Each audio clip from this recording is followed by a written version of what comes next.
బుల్లితెర నటి పవిత్ర హఠాన్ మరణం చెందారు. షూటింగ్ నిమిత్తం బెంగళూరు నుంచి హైదరాబాద్ కు వస్తుండగా ఘోర రోడ్డు ప్రమాదం చోటు చేసుకుంది.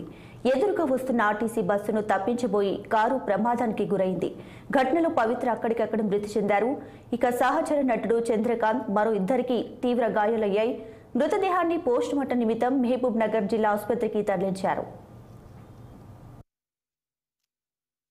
వస్తున్నాము, షూట్ ఉందని చెప్పి బయలుదేరాము. నిన్న మధ్యాహ్నం 3 o'clock బయలుదేరాము. బెంగళూరులో హెవీ వర్షం వల్ల 3 hours ట్రాఫిక్ జామ్ అయింది. దానివల్ల మేము మహబూబ్ నగర్ చేరుకునేసరికి అరౌండ్ 12:30 అయింది. మేము అందరం యాక్చువల్గా నాతో పాటు 10 ఉంది, 10తో పాటు వాళ్ళ చెల్లెలు కూతురు ఉంది. ముందు డ్రైవర్ డ్రైవ్ చేస్తున్నాడు. మేము పడుకున్నాము. ఎవరో ఆర్టీసీ అతను ఓవర్టేక్ చేసి బండిని తాకిచ్చాడంట. అది లెఫ్ట్ వెళ్తుందని చెప్పి కంగారుతో ఈ అబ్బాయి రైట్ డ్రైవ్ చేశాడు.